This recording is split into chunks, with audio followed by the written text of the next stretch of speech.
جیسے جیسے حالات آگے بڑھتے چلے جا رہے ہیں، مختلف افکار کے لوگ اور مختلف سوچوں کے لوگ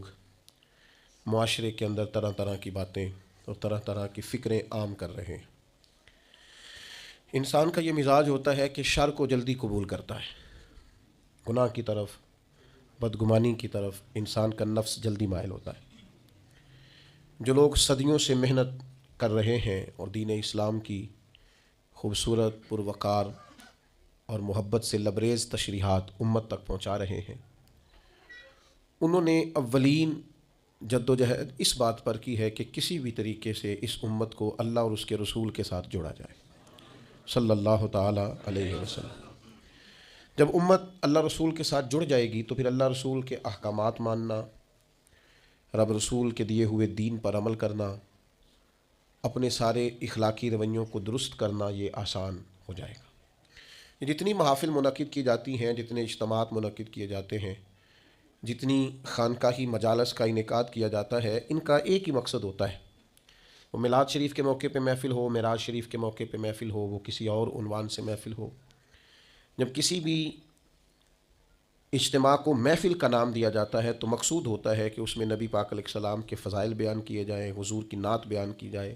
نبی پاک کے خصائل بیان کیے جائیں، تاکہ امت کے نوجوانوں کے دلوں میں رسول پاک کی محبت بڑھ جائے، حضور کا پیار بڑھ جائے۔ اور جیسے جیسے حضور کی محبت امت کے دلوں میں بڑھتی جاتی ہے، حضور کی غلامی کا اور فرما برداری کا جذبہ بھی بڑھتا جاتا ہے۔ اور الحمدللہ ان محافل نے، ان اجتماعات نے ایک زبردست انقلاب برپا کیا ہے، اور زمانے سے لوگ دیکھ رہے ہیں کہ حضور کی نعت پاک کا کچھ شعر آتا ہے یا نبی کریم علیہ السلام کا نام نامی اس میں گرامی آتا ہے تو مومن کے وجود میں ہلچل پیدا ہوتی، تازگی پیدا ہوتی۔ اس کو لوگ اپنا اپنا عنوان دیتے ہیں، کوئی کہتا ہے میرا ایمان تازہ ہو گیا ہے، کوئی کہتا ہے میرے وجود پر وجد طاری ہو گیا ہے، کوئی کہتا ہے کہ میری وہ ساری محبت درد بن کر آنسوؤں کے ذریعے چھلک پڑی ہے۔ لیکن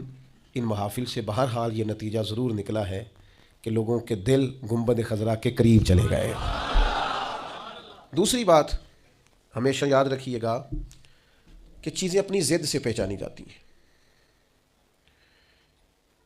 کوئی بھی چیز جب اس کی مخالف چیز کا ذکر کیا جاتا ہے پھر اس کی پہچان ہوتی ہے۔ اگر رات نہ ہو تو دن کی کوئی پہچان نہیں ہے، اگر صبح نہ ہو تو شام کی کوئی پہچان، اگر اجالا نہ ہو تو اندھیرے کا کوئی نام لینے کو بھی تیار نہیں ہے۔ چیزیں اپنی ضد سے پہچانی جاتی ہیں۔ الاشیاء تعرف باضدادها۔ عرب کہتے ہیں کہ کوئی بھی چیز اپنے ضد سے پہچانی جاتی ہے۔ جس طرح نبی پاک علیہ السلام کے فضائل کا، حضور کی نعت کا، نبی پاک کی عظمتوں کا بیان ہمیشہ سے ہوتا رہا ہے نا، اس طرح کے بعض ایسے نادان بھی تھے جو ہمیشہ بعض چیزوں کو سمیٹتے رہے ہیں، بعض چیزوں کو وہ گھیرتے رہے ہیں، اور وہ تروڑ مروڑ کے چیزوں کو اس طرح پیش کرتے رہے ہیں کہ بالکل ایک نیا راستہ